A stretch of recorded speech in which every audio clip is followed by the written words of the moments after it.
और हम हैरान होते हैं कि जी ये क्यों साइम खेलता रहा और क्यों हुसैन तलत को लाया गया। तो ये सब और सब सलमान अली आगा की पर्सनल वीकनेसेस को ना हाइड करने के लिए था। सलमान अली आगा ने कहा प्रेस कॉन्फ्रेंस के अंदर बाद में, एज यूजुअल वही शेमलेस अप्रोच, उसी तरह की हंसियां, चीप कसी की हंसियां, अपने आप को खारिज करते रहना, नाक में उंगलियां डाल लेना, ये बेवकूफियां और ये फजूल किस्म की बॉडी लैंग्वेज जो हमारे माशाल्लाह स्किपर की है। अब वो जो जिन क्राइटेरियाज की बेस पर उसको हमने एज अ इंक्लूड किया टीम में एज अ कैप्टन, और रिजवान को ड्रॉप किया या उससे पहले बाबर को ड्रॉप किया, उनमें से वो किसी चीज़ को भी फुलफिल करता हुआ नजर नहीं आया। भाई अपार्ट फ्रॉम दैट, अगर हम देखें कि बाबर और रिजवान की जब इकट्ठी में बात होती है और हम कहते हैं कि यार उनको ड्रॉप करना बहुत बड़ा ब्लंडर था, तो क्वेश्चन बड़ा बिल्कुल ऑनेस्ट सा क्वेश्चन है। आप देखें, बाबर ने 3 4 5 साल अपनी गेम को स्पिन के अगेंस्ट इंप्रूव करने से अटरली रिफ्यूज कर दिया। आपने यही कोलैप्स देखा जब आप वर्ल्ड कप में खेल रहे थे और बाबर रिजवान खेल रहे थे, और ऑल ऑफ अ सडन 152 पे आपकी विकेटें गिरनी शुरू होती हैं, और यही कुलदीप यादव था और इसी ने आपका जो है वो जो आपका कोलैप्स है वो ट्रिगर किया, और उसके बाद आप रिकवर नहीं हो सके। तो ये एक बहुत बड़ा इशू ही है कि बाबर भी अगर इन पिचों पे होता तो शायद उसकी परफॉर्मेंस भी उतनी अच्छी ना होती जो हम टिपिकल बाबर की एक्सपेक्ट करते हैं, दो इनसे बेहतर ही होती, लेकिन इतनी अच्छी ना। दूसरा प्रॉब्लम ये है बाबर का सबसे बड़ा, वो स्टबर्नेस थी। आप यकीन करें, उन्होंने उसामा मीर और शादाब के अलावा उनको कुछ जान में स्पिनर ही नजर आता था। ये तो शुक्र है, ब्लेसिंग इन रेस का इस हुआ कि शादाब अनफिट हुआ और दोबारा से फ्लड गेट्स खुले, कुछ स्पिनर आए, सुफियान आया, इब्रार आया। कितना अरसा इब्रार को बेंच किया बाबर ने, लेकिन उसको फेयर चांसेस नहीं दिए मैचेस खेलने के लिए। हालांकि वो टीम के साथ भी ट्रैवल कर रहा होता था, लेकिन वो उसको फेयर मैचेस नहीं देता था। और दूसरा ये कि नवाज से उसने सीधे परसिस्ट किया, लेकिन नवाज के साथ, नवाज के ऊपर भी एक छाप लगी कि जी बाबर की फेवर की वजह से वो ये खेल रहा है, और वो बेचारा भी इस छाप के अंदर से नहीं निकल पा रहा था, क्योंकि उसके इर्द गिर्द जो टीम कॉम्बिनेशन था वो सारा यही इसी मुद्दे को जो है ना रिफ्लेक्ट करता था कि ये सारे के सारे फेवरेट्स हैं उसके। तो स्टबर्ननेस से मुराद ये देखिए कि अगर आप रिफ्यूज करते हैं कि जी मैं अपना बैटिंग ऑर्डर भी नहीं चेंज करूंगा, मैं शफल भी नहीं करूंगा, मैं मेरा मिडिल ऑर्डर नहीं चल पा रहा, मैं लड़कों को स्प्लिट कर लें, बाबर और रिजवान दोनों बहुत अच्छा खेल रहे हैं, तो कोशिश करेंगे यार हम थोड़ा अलहदा होके आएं, ताकि अपने साथ एक एक दो दो बैटर की रिस्पॉन्सिबिलिटी लें, उनको साथ लेके चलाएं, और जो चीज़ें इंटेंट और ये वो कही जाती हैं तो जहाँ जहाँ गेम फंसे हम उन्हें चार्ज करने की अथॉरिटी दें और एक तरफ से हम हैंड संभाल लें, और इस किस्म का कोई स्ट्रेटेजी डिवाइस करें। तो वो उन्होंने बिल्कुल रिफ्यूज कर दिया। उन्होंने कहा नहीं जी बाल, हम दोनों ने ही ओपन करना है, मेक और ब्रेक होगा, या तो हम पूरा करेंगे या तो मैच ही जाएगा। तो हमने देखा कि 2 3 साल मिडल ऑर्डर चीपली फेल होता गया, और हमें इफ्तिखार जैसे रिटायर्ड किस्म के बंदों को अपने साथ फिराना पड़ा, क्योंकि हमारे पास ऑप्शन ही नहीं थे। ऑप्शन छोड़े ही नहीं गए हमारे लिए कि यार इन लोगों को आप चांस दें और इन लोगों को खेलने का फेयर चांस दें, बच्चे जो खेल रहे हैं। आप उस टाइम पे अगर आप साथ खिलाते ना, तो साइन की वीकनेसेस वगैरह का आपको तब भी आइडिया हो जाता। हसन नवाज पाइपलाइन में जिस तरीके से उनके जाने के बाद आया है सामने, और फिर उसकी गेम को कैसे इंप्रूव किया गया कि वो एक ओपनिंग का ट्रिगर था, फिर उसकी स्पिन के अगेंस्ट गेम को एक्सप्लॉइट किया गया कि ये बहुत बेहतर है, और उसको फिर उसकी स्ट्रेंथ को यूज भी किया गया। उसने इतने छोटे से कैरियर में 3 4 मैच विनिंग परफॉर्मेंसेस दी हैं आपको, और जो कि कई प्लेयर्स ने साला साल गुजारने के बाद भी नहीं दी। तो ये आपको उस प्लेयर के मेटल के बारे में बेहतर बता रहा है। इसके बावजूद आपने, आपके कप्तान ने सिर्फ अपनी वीकनेसेस को हाइड करने के लिए, सलमान अली आगा ने उस बंदे को खुदे लाइन लगाया, क्योंकि उसको पता था कि यार ये ओवर पावर कर रहा है और ओवर शाइन कर रहा है सलमान अली आगा को, तो वो अपने से भी गए गुजरे बैटर्स अपने साथ फिराता रहा ताकि उसके ऊपर उंगलियां ना उठे। तो बात ये आती है कि ये टाइम है सलमान अली आगा जिसकी T20 में बिल्कुल जगह भी नहीं बनती थी, उसको उठा के दूर फेंकना चाहिए। और ईगो किसी की भी हो, चाहे वो बाबर आजम की हो, चाहे वो आकिब जावेद की हो, चाहे वो माइक हैसन की हो, वो आफ्टर ऑल या वो मोहसिन नकवी की हो, वो पाकिस्तानी क्रिकेट से बड़ी नहीं है। या आप पाकिस्तान को एज ए नेशन रिप्रेजेंट कर रहे हैं, तो होश के नाखून लें खुदारा। और बिल्कुल इसमें कोई दो राय नहीं है कि आपको जल्द अज जल्द जो है ना इस सलमान अली आगा से T20 स्क्वाड के अंदर जान छुड़ानी चाहिए। कोई डोमेस्टिक टीम में इसकी जगह नहीं बढ़ती, किसी PSL की टीम में इसकी परमानेंट जगह नहीं बन सकती, और वो उसमें भी परसिस्टेंट फेलियर ही रहा है। तो आप उस तरह उठा के उसको कप्तानी दे देंगे जस्ट बिकॉज जो है आपने किसी को एक प्लेयर डुओ को जो है ना सबक सिखाना है, तो ये कोई तरीका नहीं है। आपको सिंपल तरीके से उसकी जो परफॉर्मेंसेस थी T20 की जगह पे उसमें है, टेस्ट में और वनडे में, उसमें उसको कैरी करें बेशक जितना साथ करना है, लेकिन ये जो रोल आपने उसे दिया है ये वेरी बियॉन्ड एनी अंडरस्टैंडिंग है। और जल्द अज जल्द माइक हैसन को जान छुड़ानी चाहिए आकिब जावेद की स्ट्रेटजी से। अच्छा है या बुरा है जो भी है, माइक हैसन के बारे में एक अच्छी बात यह है कि पहली दफा कोई फॉरेन कोच है जो सिर्फ ठेके पे काम करने यानी है, वरना अभी तक जितने भी कोचेज आ रहे हैं फॉरेन के, उनका सिर्फ काम है वो एक दो सीरीज के लिए अपने पैसे खड़े करते हैं। उनको कोई गरज नहीं है आपकी क्रिकेट अब इंप्रूव हो रही है, नीचे जा रही है, आगे जा रही है। वो फेस सेविंग करते हैं और अगली टीम के लिए अपनी सीरीज स्ट्रॉन्ग करते हैं और यहाँ से चले जाते हैं। और सब टीमों में यही रेपो है। तो आपका मिकी आर्थर जब पिछली दफा उसने एफर्ट की थी 17 से लेके 20 तक, तो वो इस एफर्ट में साफ नजर आ रही थी उसकी बॉडी लैंग्वेज की थी, वो इम्प्रूव करना चाह रहा है पाकिस्तानी क्रिकेट को। उसके बाद कोई भी सीरियसली एफर्ट पुट करता नजर नहीं आया।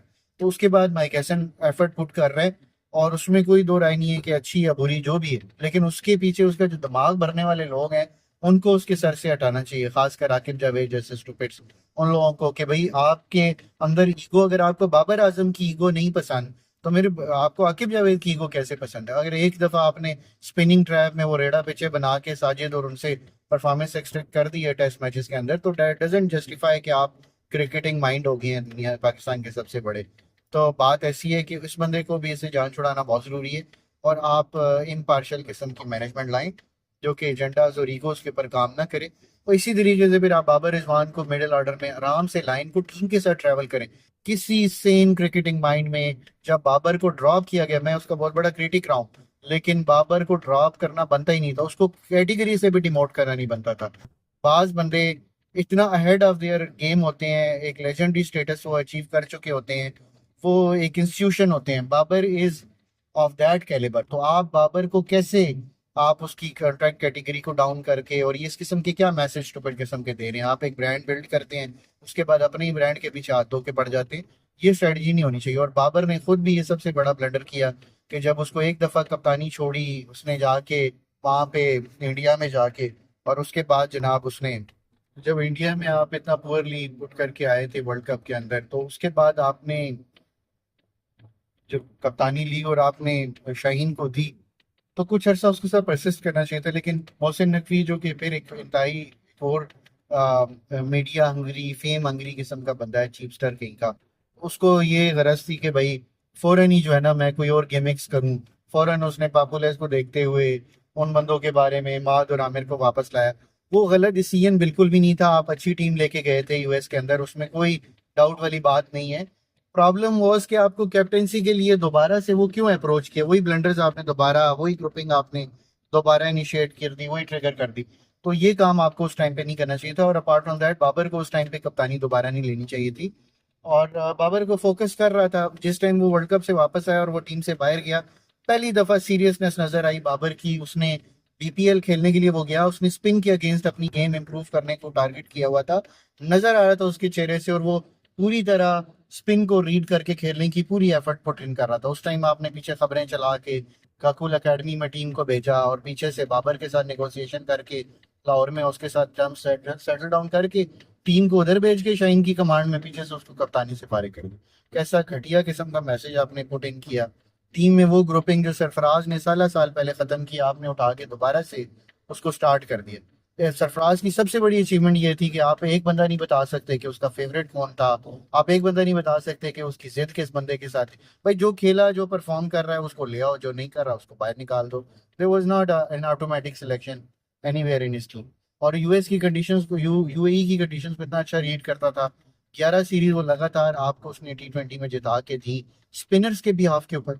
तो क्या शर्म है इस चीज में? पहली दफा साल साल के बाद जब सारी टीमें वर्ल्ड कप खेलने इंडिया गई, तो चार चार तीन तीन स्पिनर लेके गई, और हम लोग ऐसे बेवकूफ थे, हम सिर्फ उसामा को लेके गए और हमारा बैकअप ऑप्शन शादाब था। बंदा पूछे कि यार आप उधर 50 ओवर खेलने जा रहे हो, दो तीन बॉलर उस वक्त भी सुफियान और इब्रार पाइपलाइन के अंदर थे, मेरान मुमताज था, आप लोगों ने उनको फेयर चांस नहीं दिया।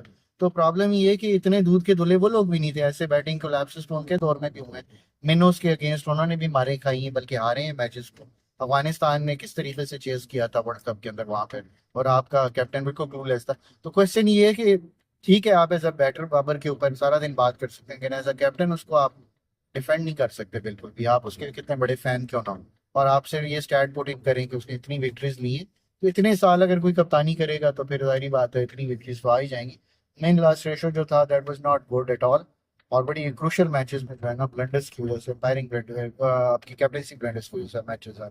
पर all in all that was, yesterday was our match to lose, और हमने एक बहुत अच्छी अपॉर्चुनिटीज आया कि मुझे सबसे ज्यादा अफसोस अभी भी ऑस्ट्रेलिया वाले सेमीफाइनल पे आज भी खत्म नहीं होता, वो ये नहीं था कि वो बेड ने आके मार लिया, बल्कि ये था कि वो बहुत अच्छी अपॉर्चुनिटी थी वर्ल्ड कप जीतने की, उसके बाद नहीं मिलेगी आपको।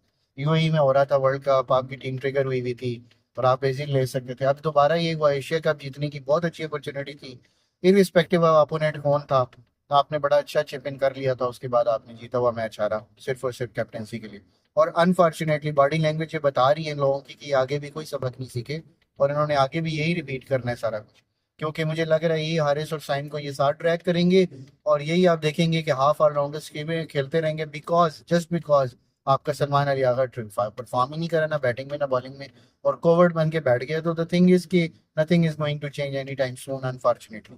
अगर आप बाबर रिजवान को दोबारा ले आए, इस बात में को गलत प्रूव करें, मिडल ऑर्डर में उनको फ्लेक्सिबल तरीके से एडजस्ट करें जिन मैचों में होते हैं, और साथ में उनके टीम बिल्ड करें, और कैप्टनसी बेशक शाहीन को दोबारा दे दें। इसलिए नहीं कि मुझे शाहीन एज अ कैप्टन बड़ा पसंद है, ऑप्शन आपके पास कोई नहीं है, बिकॉज कोई बंदा आपकी टीम में ऑटोमेटिक सिलेक्शन क्वालिफाई नहीं करता अपार्ट फ्रॉम हिम।